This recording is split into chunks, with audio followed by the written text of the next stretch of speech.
France 24, LCP, Public Sénat, présente.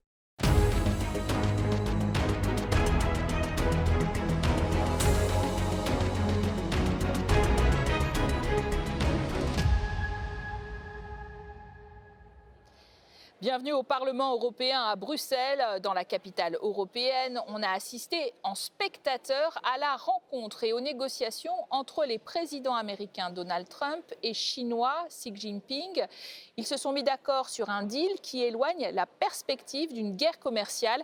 Mais ça n'est pas nécessairement totalement favorable aux Européens. Alors que nous sommes son premier partenaire commercial, la Chine ne partage pas nos analyses géopolitiques. Elle soutient la Russie contre l'Ukraine, détournant même les sanctions pétrolières contre la Russie. Elle tente aussi de séduire l'Afrique et l'Amérique latine, ainsi que certains pays européens, aux dépens de l'Union européenne en tant que telle. Mais Pékin est même allé plus loin en menaçant directement nos économies en annonçant début octobre qu'elle durcissait le ton sur les terres rares, ces métaux indispensables à nos industries. Dans ces conditions, l'Union européenne a accueilli avec un ouf de soulagement la levée de ces restrictions à l'issue de la rencontre entre Donald Trump et Xi Jinping, espérant aussi en bénéficier. Globalement, nos économies subissent l'afflux massif des produits chinois et un dumping intensif. Sûr de sa force, Pékin ouvre même la porte à un accord de libre-échange avec les Européens. Alors l'UE a-t-elle encore les moyens de reprendre son indépendance vis-à-vis de la Chine? Pour en parler, nous avons le plaisir de recevoir aujourd'hui Sandro Gozzi. Bonjour. Bonjour. Eurodéputé d'origine italienne, élu en France sous l'étiquette macroniste Renew. Et puis vous êtes en face de votre collègue, elle aussi eurodéputée belge, Estelle Kelmans, pour les socialistes. Écoutons tout de suite l'homme qui dit avoir sauvé l'Europe de la pénurie des terres rares.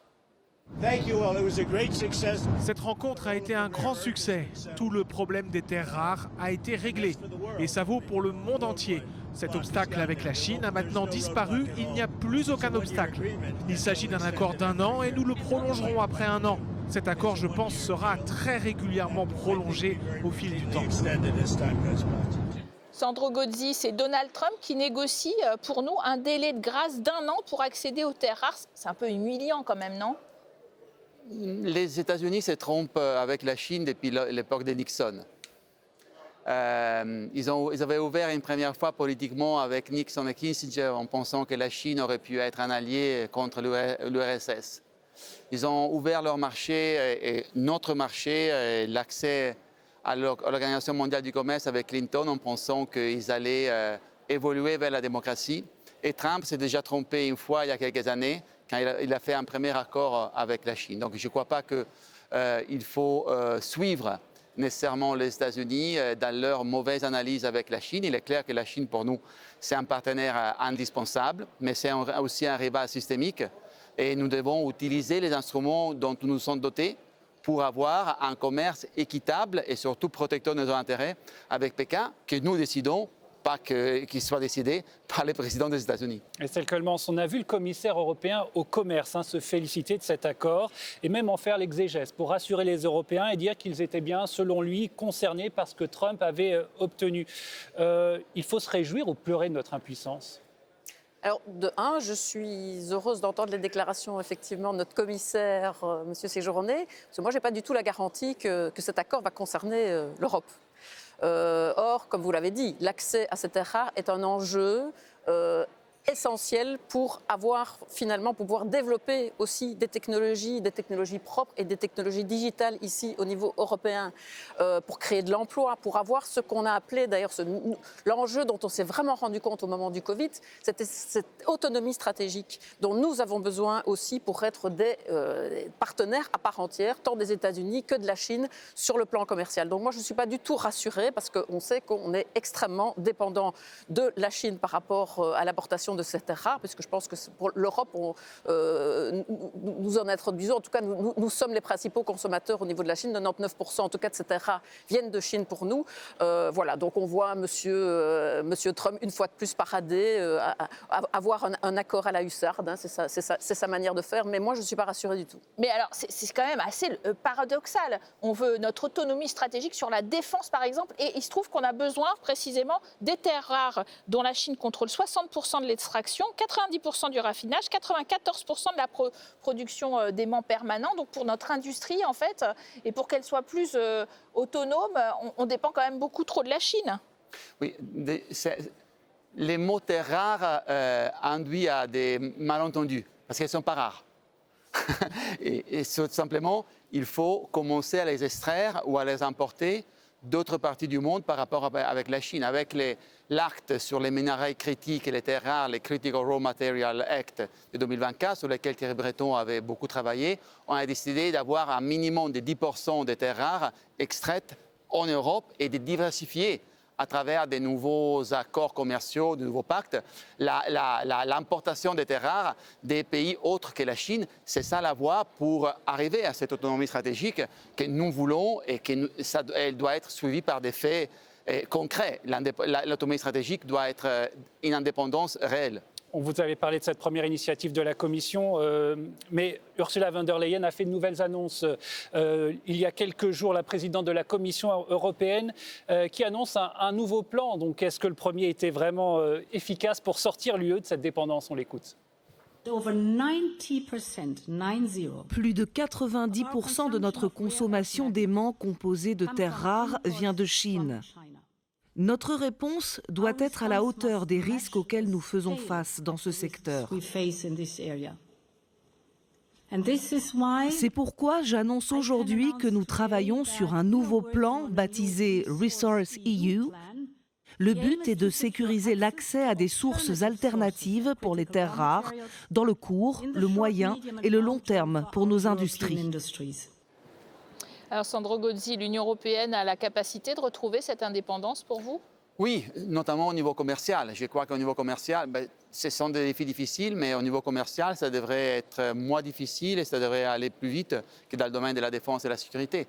Nous avons une politique commerciale qui est compétence exclusive de l'Union européenne, donc nous pouvons parler d'une seule voix dans le domaine commercial. Nous avons les marchés les plus attractifs du monde et donc ce sont deux outils et deux atouts que nous devons pleinement exploiter pour faire ce que la présidente de la Commission européenne justement a indiqué, différencier. Parce que vous savez, aujourd'hui, on se retrouve vis-à-vis des terres rares et la Chine dans la situation dans laquelle certains pays européens s'est trouvé pour les gaz russes avant la guerre en Ukraine. Et une dépendance qui était une erreur stratégique fondamentale. On a réussi à devenir un peu plus indépendant de la Russie dans le gaz. Nous devons faire exactement la même chose sur les terres rares vis-à-vis de la Chine. Mais sur le volet commercial, Estelle Coelmans, c'est plutôt une invasion de produits chinois pour l'instant à laquelle on assiste. Le déficit commercial ne cesse de se creuser entre l'UE et la Chine, 300 milliards d'euros l'an passé. Les exportations chinoises sont de plus en plus nombreuses, du fait aussi des négociations avec Trump, du fait que le marché américain se soit fermé. C'est un afflux massif et un dumping dramatique pour les emplois européens. Alors avant de répondre à votre question, je vais quand même me permettre de revenir sur la question et de l'enjeu des terres rares.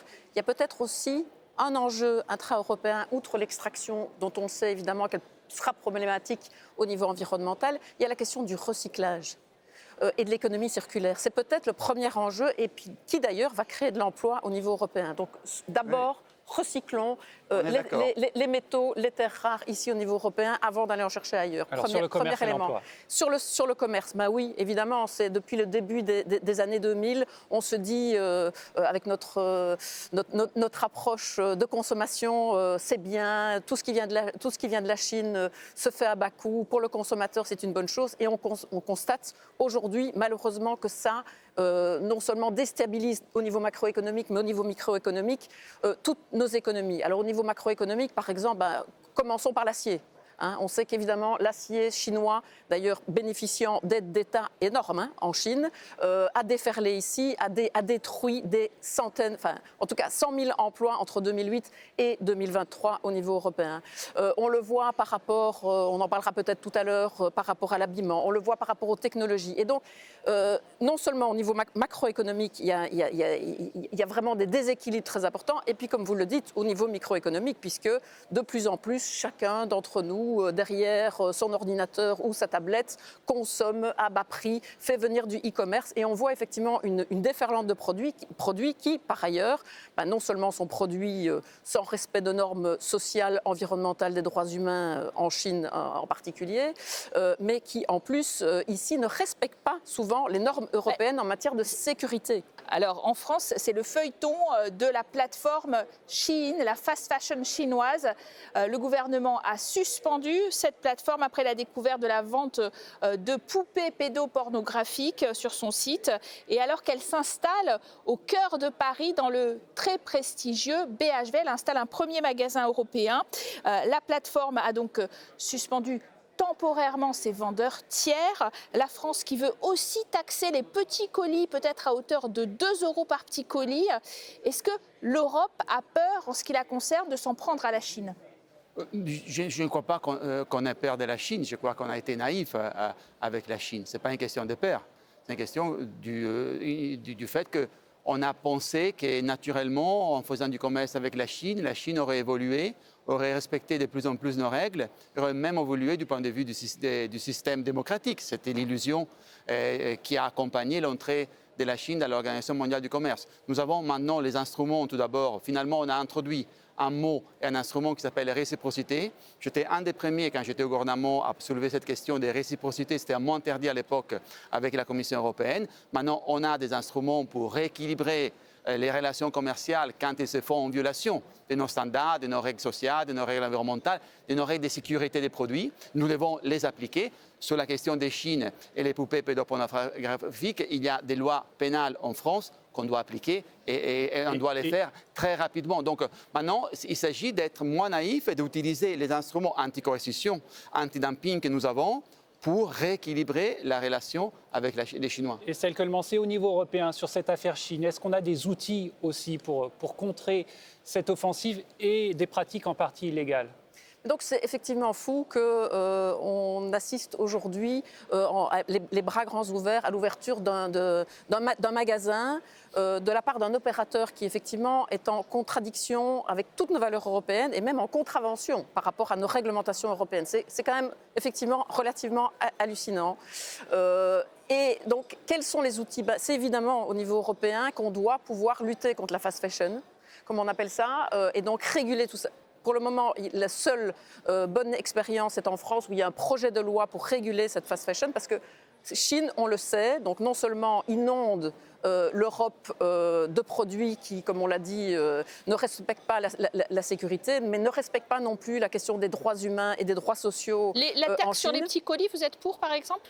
Eh bien, je pense qu'on doit effectivement y réfléchir d'une manière ou d'une autre. Il faudra à un moment donné que chacun joue dans le même jeu et dans le même espace de jeu. Le problème, c'est qu'effectivement, eux, non seulement ne respectent pas les aspects démocratiques, ne respectent pas les droits humains, ne respectent pas... donc, on recourt au travail forcé. Il faut savoir qu'en Chine, ces produits sont produits avec des travailleurs et des travailleuses qui travaillent 18 heures par jour, 6 à 7 jours par semaine, peu payés. Il y a même du travail forcé. C'est aussi une des raisons, c'est un des gros enjeux. Nous aurons la semaine prochaine d'ailleurs un vote ici au sein de ce Parlement européen sur ce qu'on appelle le devoir de vigilance. Ça a l'air très abstrait, mais c'est justement faire en sorte que des opérateurs présents ici, Chine d'ailleurs aujourd'hui en France, respectent les droits humains, les droits sociaux et les droits environnementaux, pas de travail forcé, pas de travail des enfants, tout au long de la chaîne de sous-traitance. Et c'est malheureusement à ça que l'Europe est en train de se résigner aujourd'hui et de supprimer. Alors, les deux présidents chinois et américains, Sandro Gozzi, ont parlé aussi, au-delà de l'économie, du dossier ukrainien, en l'absence des Européens, les Chinois qui ne soutiennent pas l'Ukraine et qui même soutiennent la Russie, en plus achètent peu cher leur pétrole. Comment est-ce qu'on espère un jour les rallier à notre vision ? Les Chinois sont des alliés de Poutine et de la Russie. Et ils sont des alliés de la Russie parce que, comme nous, ils voient à moyen terme la faiblesse croissante des Russes. Ils pensent de pouvoir transformer la Russie dans un des sujets de la sphère d'influence chinoise. Donc ça, c'est clairement la stratégie chinoise. Là, c'est incompréhensible, par contre, la stratégie de Donald Trump. Parce que Donald Trump, il pense que la Chine, il est obsédé, à Washington, ils sont obsédés par la compétition avec la Chine, ils ont raison. La Chine est un danger. Mais je ne comprends pas pourquoi, pour aborder la compétition avec la Chine, ils ont commencé par taper sur leurs alliés historiques, nous les Européens. Ils auraient dû faire exactement le contraire, mais ça s'explique. Je dis que c'est incompréhensible, mais ça s'explique. Nous sommes, l'Union européenne, un obstacle dans l'application de la stratégie impériale de Trump. Trump veut réorganiser le monde autour des logiques impériales, ce qui convient parfaitement à Poutine, ce qui convient parfaitement aux Chinois qui ont un esprit de dominateur. Et l'Union européenne, qui est la forme de multilatéralisme plus avancée, plus démocratique, est un obstacle dans cette stratégie. C'est pour cela que Trump essaye de négocier sur l'Ukraine avec les Russes sans nous, de négocier sur l'Ukraine avec les Chinois sans nous. Et c'est pour cela que nous devons nous doter de cette puissance aussi militaire européenne pour compter, pour peser sur les nouveaux grands enjeux globaux. Estelle Clemence, un mot de la fin sur cette annonce mardi 4 novembre par la voix de son ministre des Affaires étrangères. La Chine s'est déclarée prête à négocier et signer un accord de libre-échange avec l'UE. C'est réaliste? L'Europe y serait nécessairement perdante? Alors si effectivement on négocie pour le moment avec un pays comme la Chine un accord de libre-échange, et on le voit à quelles conditions, sur les aspects socio-environnementaux, je pense que nous sommes effectivement perdants et c'est extrêmement dangereux. Et ce qui a été dit tout à l'heure, on est très clair. Non seulement effectivement Trump a des tendances impérialistes, mais il n'y a pas que Trump. La Chine l'est aussi. Il suffit de voir aussi sa politique et son attitude dans des pays pour avoir accès notamment aux métaux rares, comme l'Afrique. Il suffit de voir aussi comment, sur par exemple la production de fibres optiques, qui est essentielle aussi pour nos technologies, il s'implante en Égypte pour avoir des droits de douane moins importants pour exporter vers l'Europe. Et donc voilà, ce sera effectivement très très dangereux et à nouveau très très naïf de conclure un tel accord avec la Chine. Perdant forcément si on négocie avec la Chine? Ça dépend de nous, ça dépend de notre volonté. Certes, si on négocie avec la Chine comme nous avons négocié avec les États-Unis en Écosse, il vaut mieux ne pas commencer à négocier. Merci à tous les deux d'avoir très bien illustré justement les paradoxes de nos relations avec la Chine. Merci à vous, merci Caroline et bonne suite de programme sur nos chaînes.